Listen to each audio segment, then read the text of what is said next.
Bom dia a todos. Apesar do feriado, temos uma igreja cheia. Que bom. Sejam bem-vindos mais uma vez. Nós possamos, essa manhã, ter um tempo de comunhão, mas especialmente, sendo ministrados pelo Espírito Santo. Amém? Hoje teremos a ceia logo mais e temos uma sucessão de recados e preparativos, para o nosso dia, nosso aniversário de 1 ano, domingo que vem, dia 24. Quem está confirmada a presença aqui? Amém? Festa bacana, muito gostoso. Tem algumas coisas para a gente compartilhar, para que a gente possa realmente fazer desse um dia memorável, um dia marcado, nas nossas vidas e na história da Big Church aqui em Irati. Amém. Pessoal, hoje, essa manhã, o Renato nem ia poder ministrar aqui, ficou muito baixinho, mas vamos lá. Não, tá bom, amor, tá bom, vamos lá. Nós vamos falar sobre muros, amém? Vamos falar sobre construindo muros. E ontem mesmo eu estava revendo uma Bíblia, a minha primeira Bíblia de estudos, e encontrei uma série de anotações exatamente sobre o livro de Esdras e Neemias. E me lembro, naquela época, eu ter feito um estudo sobre esse período, de retorno do exílio. E esses dois livros tratam basicamente desse momento, na vida, na história do povo judeu, do povo de Deus. E ali começou a me despertar algumas coisas e eu quero poder compartilhar isso de uma forma bem didática, bem objetiva para vocês essa manhã. Em primeiro lugar, eu vejo assim que o livro de Neemias, principalmente, é um livro que trata, basicamente, ele gira em torno da construção de muros de Jerusalém, não é verdade? Você fala em livro de Neemias, fala a reconstrução dos muros de Jerusalém. Mas é interessante você pensar o porquê que Deus... João, diminui um pouquinho o retorno de novo aqui para mim, ou tira ele totalmente. Por que Deus incluiria um livro todo, 13 capítulos, tendo como um pano de fundo a reconstrução dos muros de uma cidade? Todo o enredo, ele passa em volta, ele vai e volta, ele diz respeito, basicamente, a essa questão da reconstrução dos muros. É claro que o livro trata de muito mais, ele trata de liderança, ele trata de cooperação, trabalho em equipe, ele fala de sofrimento, ele fala de angústia, ele fala de intercessão, ele fala de práticas espirituais, oração, jejum, ele fala de choro, ele fala de lágrimas, ele fala de lutas, vitórias. Na verdade, uma descrição praticamente completa da nossa vida cristã, não é verdade? Toda a nossa vida passa por esse livro. Entretanto, eu já disse, o pano de fundo, sem dúvida nenhuma, reside exatamente na reconstrução dos muros de Jerusalém. Para a gente entender o que significa a reconstrução dos muros de Jerusalém,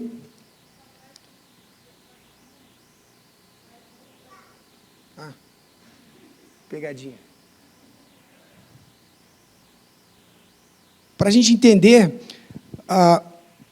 o que significa a reconstrução dos muros de Jerusalém, nós temos que entender que uma vez esses muros foram destruídos, portanto, eles vão ser agora reconstruídos. E aí nós temos que voltar brevemente na história, pelo menos uns 120 anos atrás, desse momento do livro de Neemias, que precede exatamente essa missão, que foi quando, há 120 anos antes, esse famigerado império babilônico, comandado por Nabucodonosor, toma a cidade, efetivamente, de Jerusalém, e ele não só toma a cidade, mas ele destrói-a completamente. Ele apilha, ele rouba tudo, ele tira todos os tesouros, tudo aquilo que podia ser levado de valor, e ele destrói o que fica para trás. O templo de Salomão, glorioso, é totalmente derribado, queimado, destruído. Não fica uma pedra sobre pedra. Esse é o cenário 120 anos antes. E esse povo é conduzido em exílio até a Babilônia.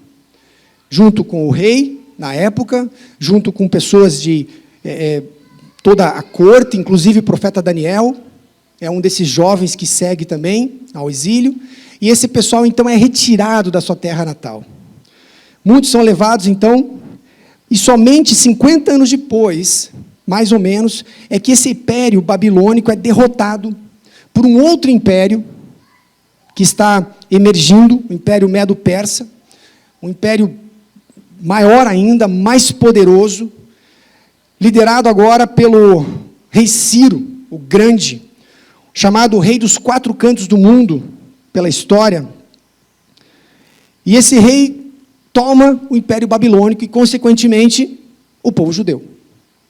Passa a ser parte do império dele, lá na Babilônia. Nesse momento, o rei estabelece um edito. Ele estabelece, conforme profetizado por Isaías 200 anos antes, que esse rei libertaria e concederia a possibilidade de retorno do povo para sua terra, de Jerusalém. E é o que ele faz. No primeiro ano de reinado, ele promulga esse decreto, esse edito, dizendo que todo judeu que está cativo, que tiver o desejo de voltar e retornar a Jerusalém e reconstruir a cidade, estará livre para isso, inclusive recebendo ajuda. Mas não foi tão simples assim. Nesse primeiro momento, quando já no primeiro reinado ele declara isso, não foi uma leva de pessoas querendo voltar. Haviam se passado 60 e poucos anos até ali. E o que acontece é que muitas pessoas já estavam acostumadas a morar naquela terra estrangeira. Aliás, muitos já tinham até nascido naquele contexto.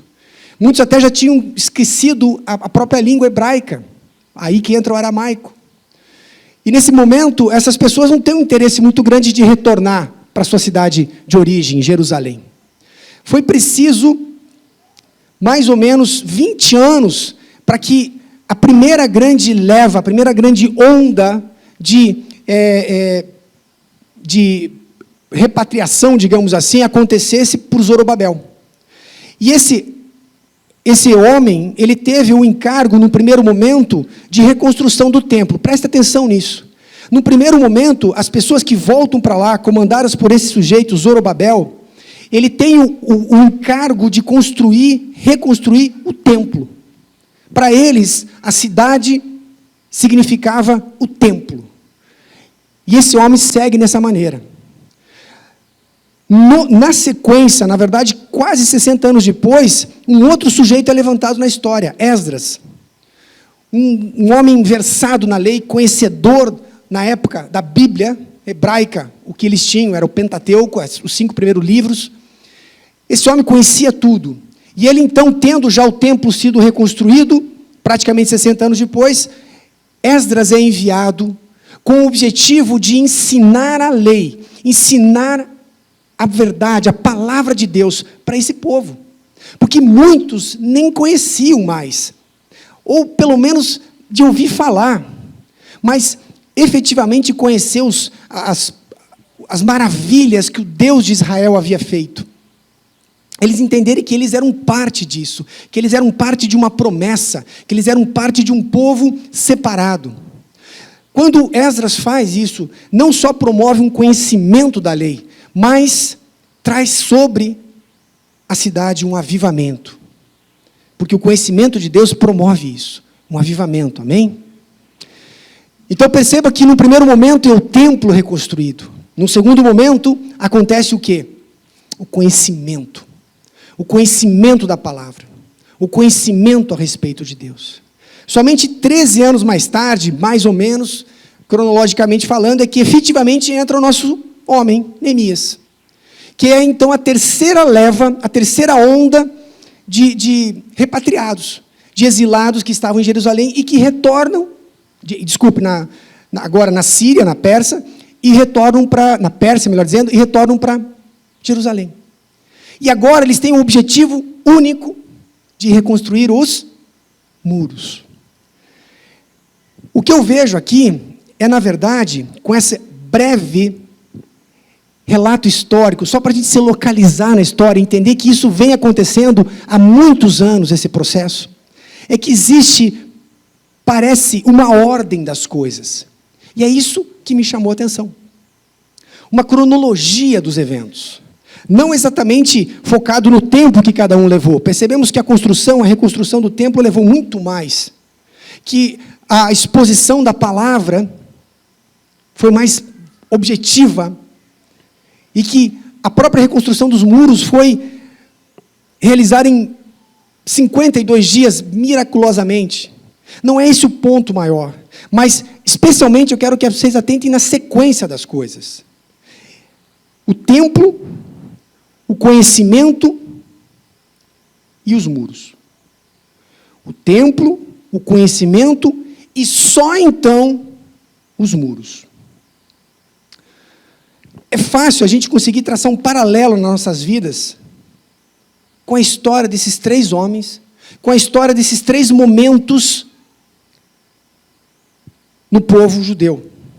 Essas 3 fases de retorno para Deus. Essas 3 fases de restauração com Deus. Existe, parece, um processo natural, talvez, que esse povo, e que talvez nós precisemos passar. O templo, o conhecimento e só então os muros.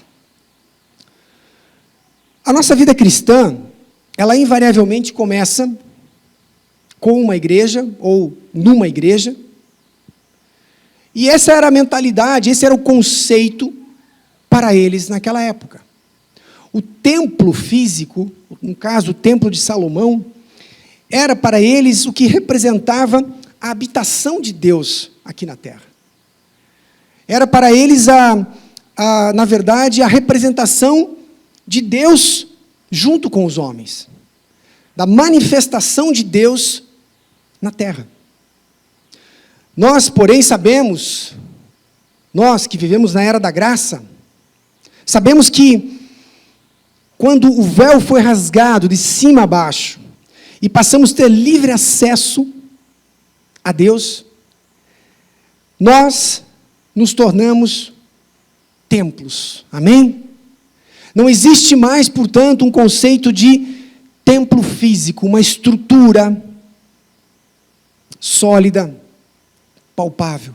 Nós, cada um de nós, somos agora santuário, habitação do Espírito Santo. Amém? Você crê nisso? Nesse sentido, nós precisamos focar nessa reconstrução. Na reconstrução pessoal de cada um de nós. Tudo, na verdade, começa dentro de nós mesmos. Quando nos voltamos para Deus, quando nós retornamos para Deus, ou conhecemos Deus, quando nos colocaremos assim, nos voltamos, a Ele, nós temos que invariavelmente sair de algum lugar, geograficamente ou não, mas temos que sair de um lugar, de um ponto, em que nos encontramos, para um outro ponto. Foi o que esse povo fez. Essa primeira onda fez focada nisso. Eles tinham essa missão, esse foco, restaurar o templo. Quando nós nos encontramos nesse processo, a nossa vida diz respeito à nossa restauração pessoal, não é verdade? Reformar as nossas estruturas. O templo precisa ser refeito, para que ele se torne efetivamente um local apropriado de habitação do Espírito Santo. Não tem como o Espírito Santo habitar num local derribado, queimado, destruído. Há uma necessidade de ser reconstruído. Há uma necessidade de ser recolocado, reordenado, pedra sobre pedra. Existe uma ordem para que as coisas possam acontecer. Nós não vamos edificar, obviamente, o telhado antes das vigas, do vigamento e dos pilares estarem sólidos e bem firmados. Existe uma ordem para isso. Esse é o grande foco. E o que parece acontecer é que, se a gente analisa os paralelos, nós percebemos que Zorobabel, quando fez isso, e isso acontece lá no livro de Esdras, é preciso que nós leamos e entendamos que os livros, na verdade, eles são, na verdade, um só. Historicamente, provavelmente o compilador de tudo isso foi o próprio Esdras, é o que é historicamente aceito. Esse livro era um só. A Bíblia hebraica, ela considerava o livro de Esdras e Neemias um livro só. Na verdade, o livro de Crônicas é a sequência desses livros, antecede cronologicamente esses livros, mas o que importa é que esses livros eram um só, descreviam todo o retorno, desde Zorobabel, Esdras e então Neemias.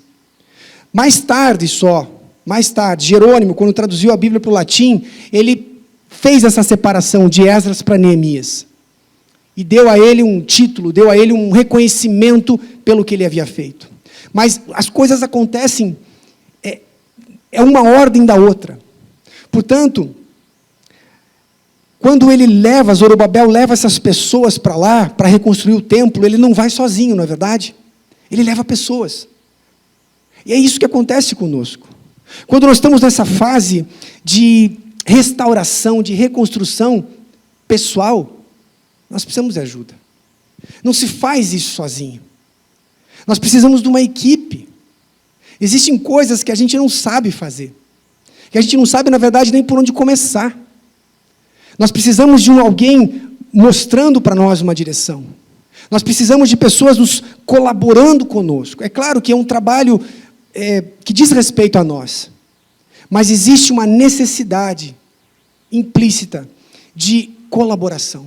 Nós precisamos ser humildes o suficientes para nos subjugarmos, para nós aceitarmos um processo de restauração em conjunto, para que as pessoas possam nos ajudar.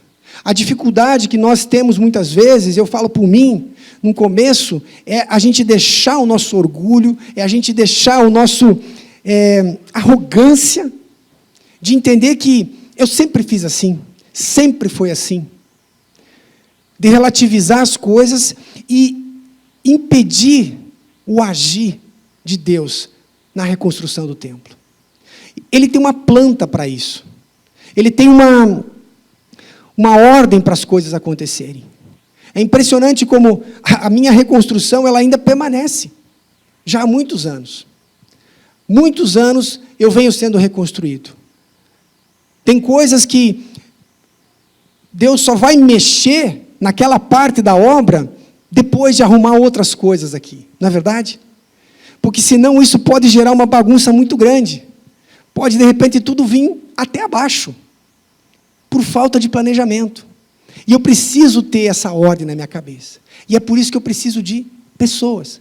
É onde a igreja entra. Nós, portanto, não cremos nessa coisa de reconstrução do templo sozinhos.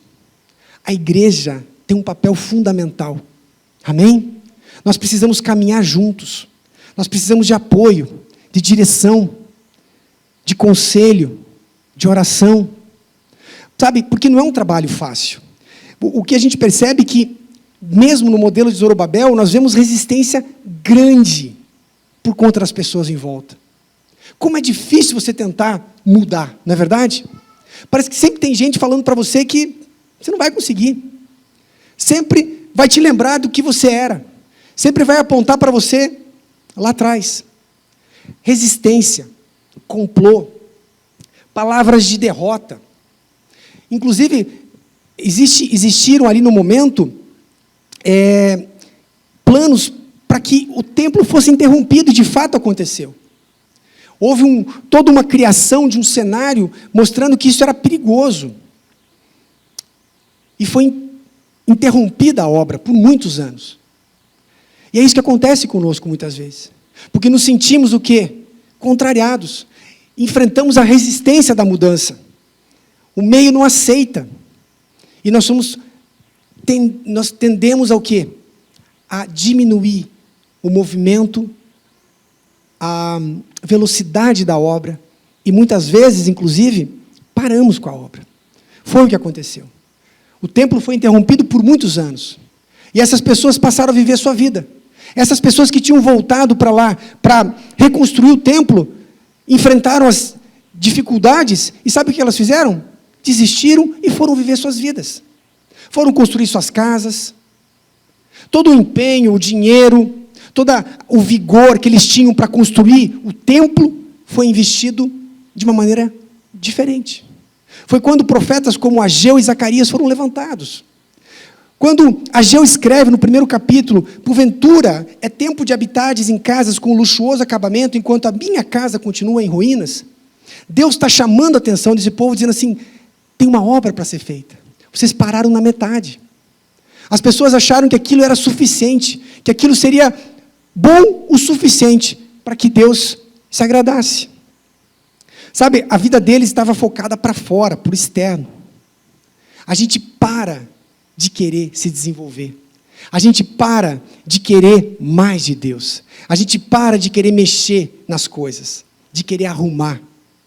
A gente não tem essa dedicação ao nosso templo mais. Sabe, Deus aqui está nos alertando que as nossas obras, o que é que eu possa fazer, nunca vai compensar, ou sequer equivaler ao que somos chamados para sermos, antes de qualquer coisa. Santos. Reestruturar o templo significa, em primeira e última instância, santificação.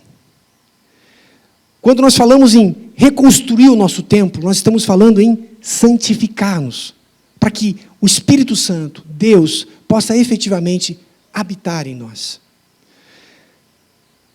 Desde a separação, a preparação, para sermos efetivamente morada do Espírito Santo, tudo que a gente tentar aparentar, não edifica a nós mesmos dentro.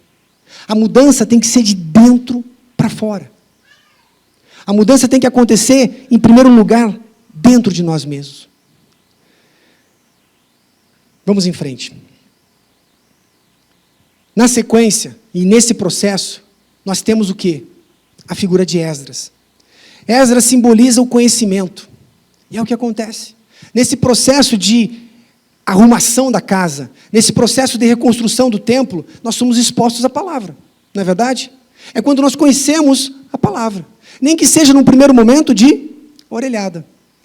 Quando nós escutamos uma pregação, quando nós memorizamos um versículo através de uma canção qualquer. Muitas canções, aliás, nós estamos cantando a própria Bíblia e nem sabemos, por desconhecimento. E nós somos expostos à palavra. E é o que aconteceu. Esdras, ele expõe a Escritura, e no primeiro momento, isso acontece o quê? Quebrantamento. Você vai ler lá, arrependimento, choro. Sabe, isso acontece de uma maneira concomitante, na verdade. Cronologicamente, aqui levou muitos anos. Mas, naturalmente, isso é concomitante. E também cíclico. Porque todas as vezes que nós somos expostos à palavra de Deus, a palavra que é viva, que é eficaz, e ela é mais cortante que uma faca de 2 gumes, penetra até o ponto de dividir alma e espírito, juntas e medula. Ela é apta para discernir os pensamentos e os propósitos de Deus. Sabe, a palavra de Deus, ela vem concluir essa arrumação. Ela vem colocar as coisas em ordem. Ela vem discernir pensamentos, processos, o que é meu, o que vem de Deus, o que é do homem, o que não pertence a Deus e nem ao homem. Sabe, a palavra de Deus, ela traz ordem, ela traz um prumo para as nossas vidas. E é por isso que é necessário a gente ser exposto a ela. Uma das coisas que eu mais bato no meu ministério é o quê? Leitura bíblica. O crente, o cristão, precisa ler a Bíblia. Ele precisa estar exposto à verdade, à palavra de Deus. Não basta sermos expostos apenas no ouvir. Nós precisamos conhecê-la mais profundamente. Porque é ela que gera-nos todo esse processo de avivamento. Interessante que na medida que o templo é reconstruído, as pessoas são expostas ao conhecimento, elas percebem que muitas práticas ficaram para trás. Elas percebem que questões como adoração, questões como ofertar, não estavam sendo feitas há muito tempo. Percebam que o templo está pronto. Muitas vezes nós estamos prontos, ou pensamos, mas a primeira fase talvez seja concluída, mas falta algo. O templo precisa ficar o que agora? Operante. Quando Esdras expõe a palavra, elas percebem que tem algo mais que pode ser feito no templo. Quando nós começamos a nossa reconstrução, nós somos chamados para operar esse templo. Ele não fica simplesmente um local de visitação e de exposição pública. Ele passa a ter uma função.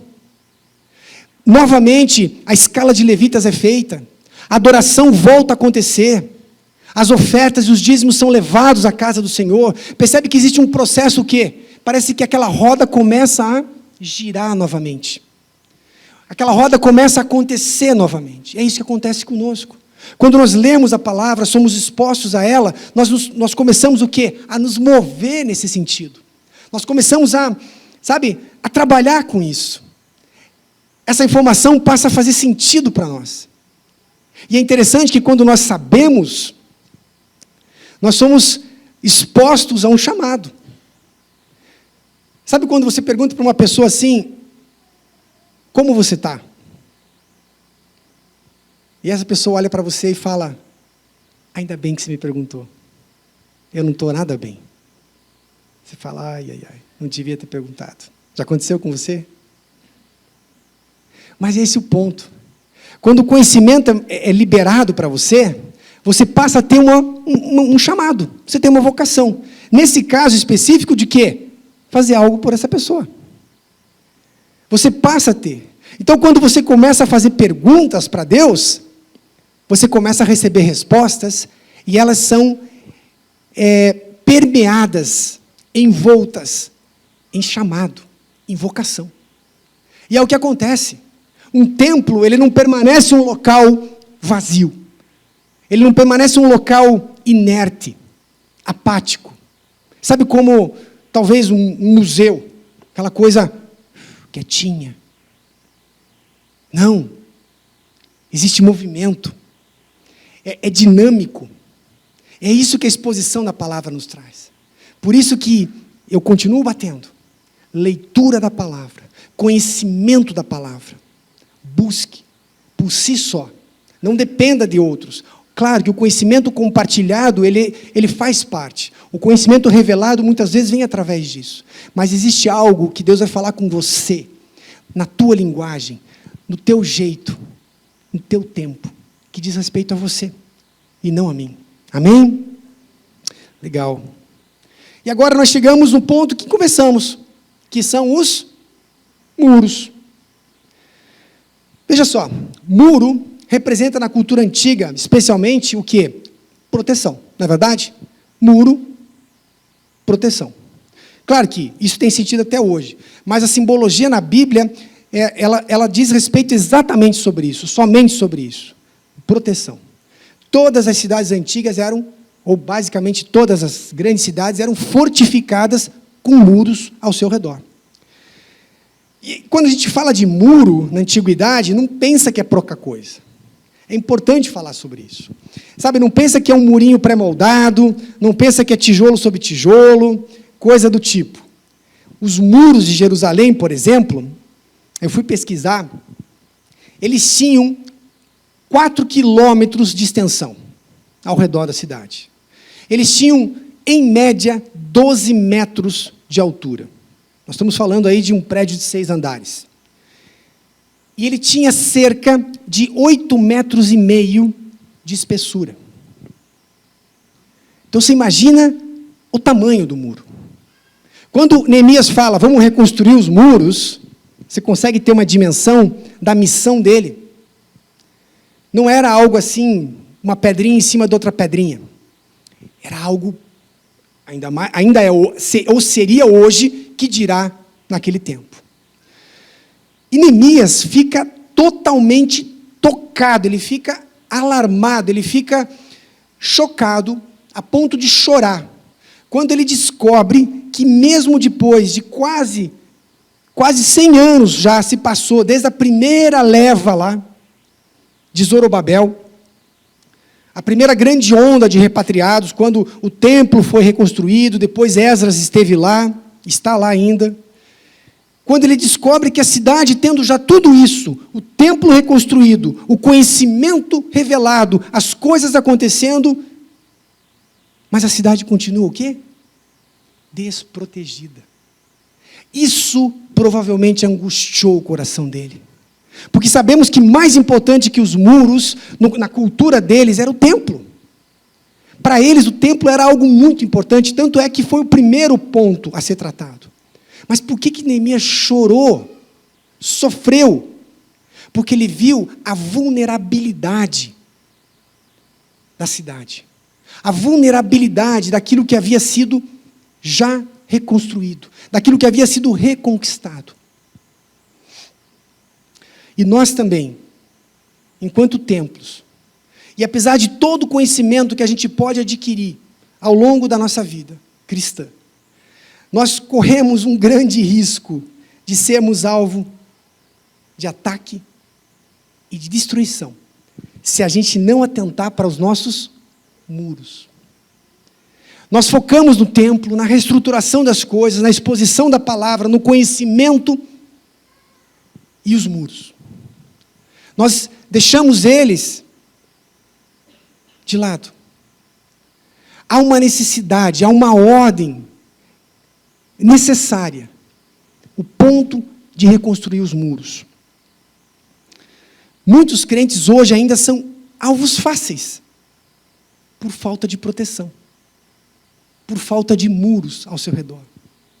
E que proteção que é essa? Veja, nos muros sempre haviam o quê? Torres. No caso de Jerusalém, haviam exatamente 34 torres. As torres, basicamente, elas tinham uma função de vigia.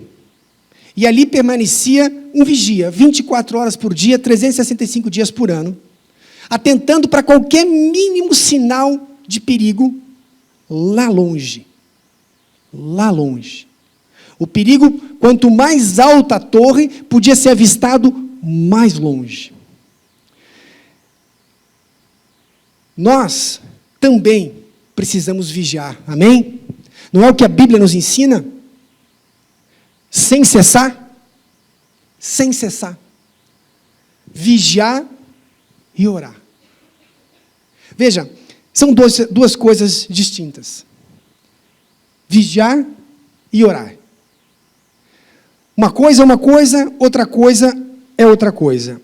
Elas são, claro, complementares. Elas acontecem juntas e são absolutamente sinérgicas uma em relação à outra. O que significa dizer que é como tomar um medicamento isoladamente do outro, mas quando tomados juntos, dois medicamentos diferentes, um tem o efeito de potencializar o outro. De potencializar o outro. No caso, a oração, ela nos dá uma amplificação da nossa capacidade de vigiar. Amém? Porque os nossos muros representam a nossa vida de oração. O que nos protege é a nossa oração. É a nossa relação, nossa comunhão com Deus. Quanto mais alto o nosso muro, naturalmente mais altas são as nossas torres. E, obviamente, mais longe vamos poder vigiar. O que passa, então, portanto, por uma vida de oração. A proteção que nós carecemos, os muros que precisam ser construídos ao nosso redor, diz respeito a uma vida de oração.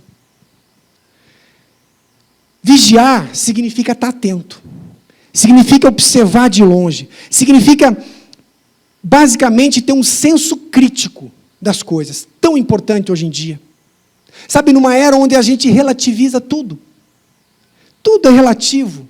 Não é bem assim. É exagero. Um tempo onde a gente precisa ser muito crítico. Não legalista.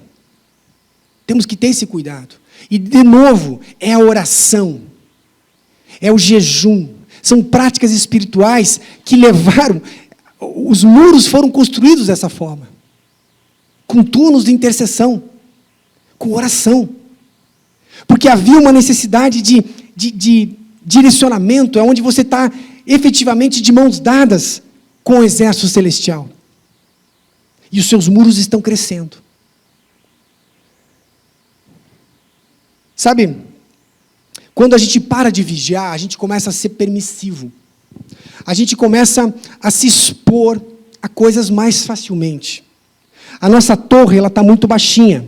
A minha capacidade de enxergar o perigo é mínima, é limitada.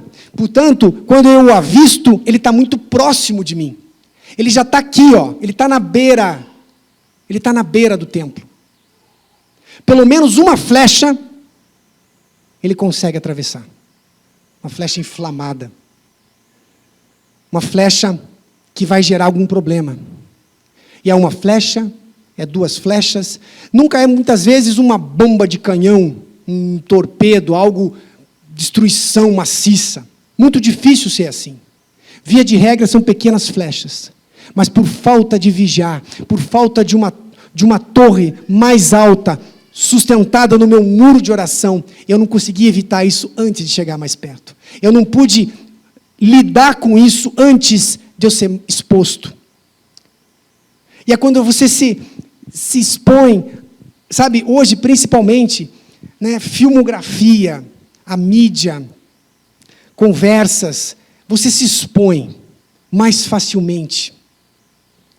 Sabe, eu tenho algo que eu uso para mim mesmo, que é: não dê chance para o azar. Não dê chance para o azar. O que significa isso? Eu aprendi isso há muitos anos, quando eu conversei com um pastor, um homem que teve uma vida devassa, antes de se converter, um sujeito bastante, um cara que vivia aprontando, vamos colocar dessa maneira. Esse homem se tornou um homem de Deus, ele assumiu o ministério de libertação, ele tem uma referência hoje nacional, até fora do Brasil. Eu estava conversando com ele há uns anos atrás, e ele falou algo interessante. Perguntei para ele, né, o que você acha que você está assim, protegido? Você não tem mais problema com essas coisas que eram um problema para você, como, por exemplo, bebida, mulheres, festas e exposições, esse tipo de coisa? Ele falou assim: Sandro, enquanto eu achar que isso para mim já não é mais um problema, eu corro um risco. Eu corro um risco. Eu tenho que estar sempre vigiando. Veja, esse homem já era convertido há mais de 25 anos. E ele ainda lidava com isso. A sua torre ainda tinha ordem para observar esse tipo de coisa. Principalmente. Sabe, nós precisamos ficar atento a tudo. E não achar que isso aí agora não é mais problema para mim. Não. Sempre vai ser um problema. E quando eu abaixo a minha guarda, a minha torre baixa. E eu corro sérios riscos. E a única maneira de eu discernir, o meu discernimento ser forte, suficiente e seguro o suficiente, é a oração. O que vai me dar a garantia de que eu não estou sendo legalista, de que eu não estou sendo exagerado, como muitos querem dizer, é a minha oração, é o Espírito Santo que vai me dar um discernimento das coisas, muito antes dela efetivamente se tornar um problema à minha porta. Amém?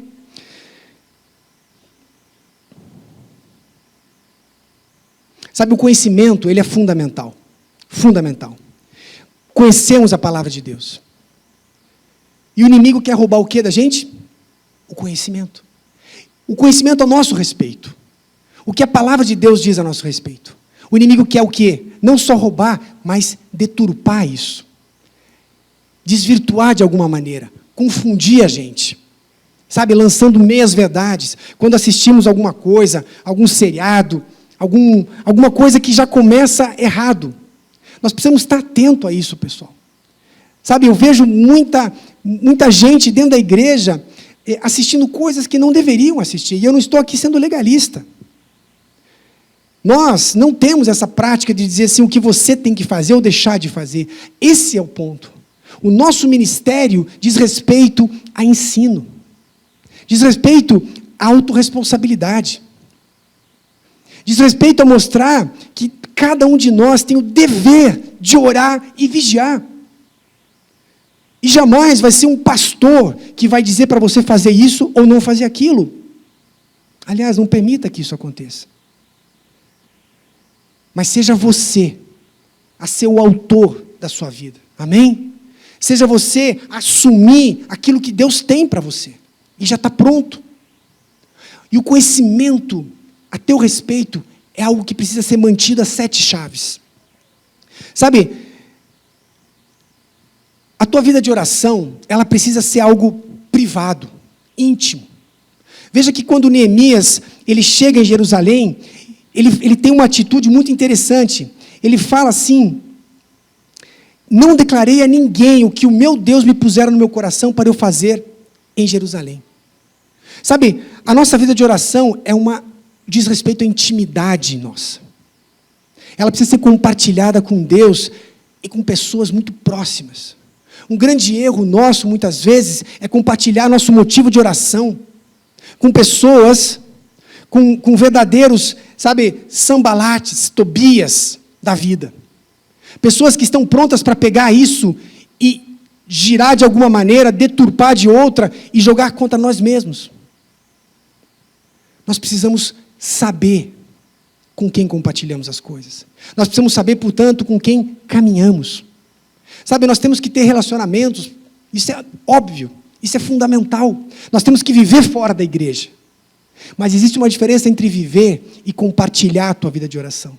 Sabe, uma mulher falou para mim esses dias que ela tem uma esterilidade, ela não consegue ter filhos, mas certa vez um profeta orou sobre ela, orou sobre a barriga dela, o ventre dela, e declarou que ela ia ter filhos. Apesar da natureza dela ali dizer que não, que isso é impossível. E ela estava compartilhando comigo que cada médico que ela ia, ela contava isso.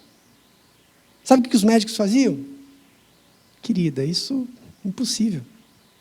Eu sinto muito. Aí ela compartilhava com uma amiga no trabalho, que não compartilha da mesma fé. O que essa amiga fazia? Virava os olhos.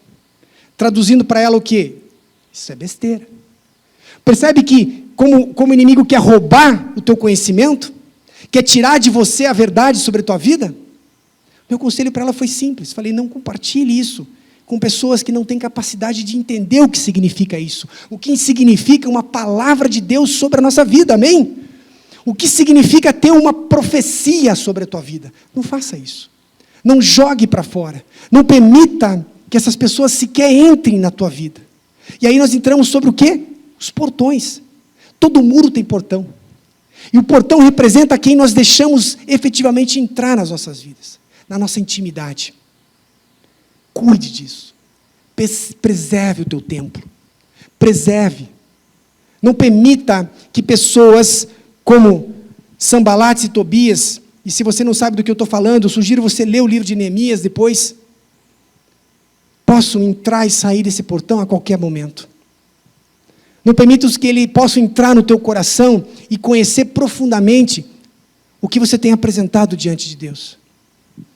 Guarde e compartilhe somente com aquelas pessoas que estão ali do teu lado, inclusive te ajudando a edificar esse muro. Amém?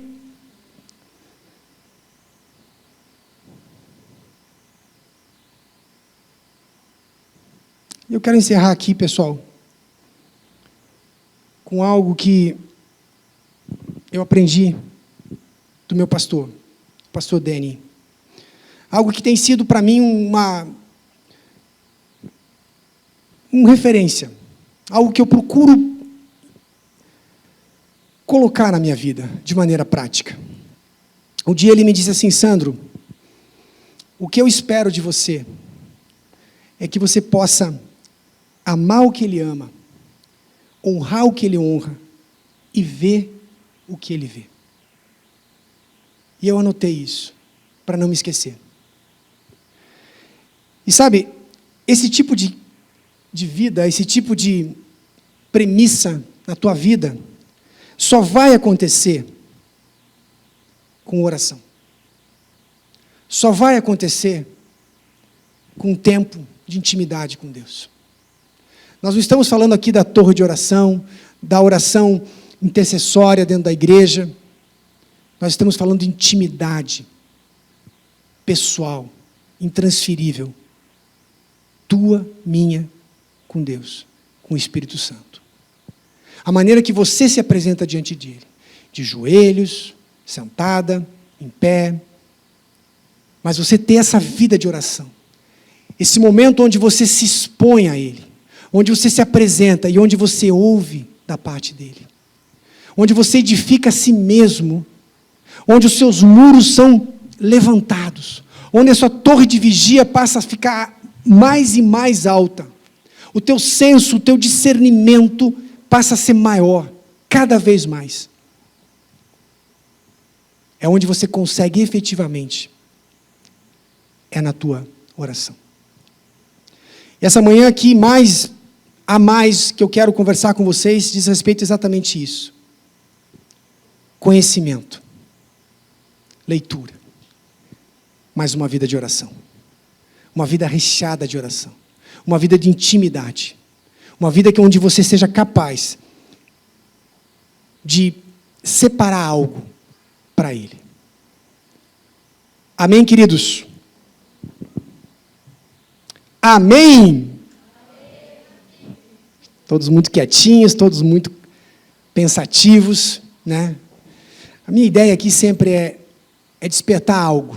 O meu papel aqui em cima é buscar promover algo nas suas vidas. Buscar promover uma transformação. Que você possa sair daqui, cada domingo, com uma proposta nova na sua vida. Um desafio novo. Sabe, nem que seja uma maneira de você provar algo diferente. O meu papel é esse, é desafiar você. Vem junto, vamos caminhar. Mas como eu falei, você é o autor da sua vida. É você, o único capaz, né, o agente transformador de todas as coisas. E eu quero poder essa manhã incentivar você a levantar os seus muros, a reerguer as suas torres, mais. Se elas estão lá, né, baixinhas, ou totalmente destruídas, sejam Neemias essa manhã. Saia daqui com um propósito renovado, de uma vida de oração.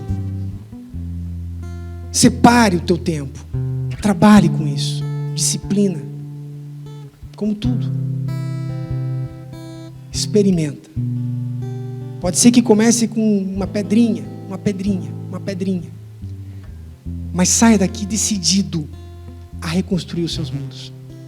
Amém? Que vocês possam realmente sentir o prazer. E se você precisar de ajuda, a gente está aqui. Igreja é para isso. Vamos trabalhar juntos. Mas os seus muros precisam ser liderados por você. Você é o Neemias do teu muro. Amém? Vamos meditar um pouquinho a respeito disso. Sonda-me, Senhor, e me conheces. Quebranta o meu coração. Transforma-me conforme a tua palavra e enche-me até que em mim se ache sorte. Então, usa-me, Senhor. Usa-me como um farol que brilha à noite, como ponte sobre as águas, como abrigo no deserto, como flecha que acerta o alvo. Eu quero ser usado da maneira que te agrade, em qualquer hora e em qualquer lugar. Eis aqui a minha vida, usa-me, Senhor. Usa-me. Sonda-me, Senhor, e me conhece. Quebranta o meu coração. Transforma-me conforme a tua palavra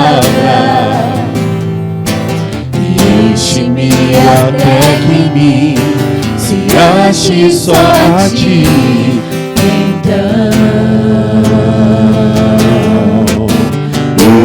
usa-me, Senhor. Usa-me como um farol que brilha à noite, como ponte sobre as águas, como abrigo no deserto, como flecha que acerta o alvo. Eu quero ser usado da maneira que te agrade, em qualquer hora e em qualquer lugar. Eis aqui a minha vida, usa-me, Senhor, usa-me. Amém. Eu abençoo a sua vida com autoridade no nome de Jesus, para que você seja motivado, assim como Neemias foi, ao receber aquela mensagem. Quando ele soube que os muros estavam derribados, ele se comoveu e ele agiu.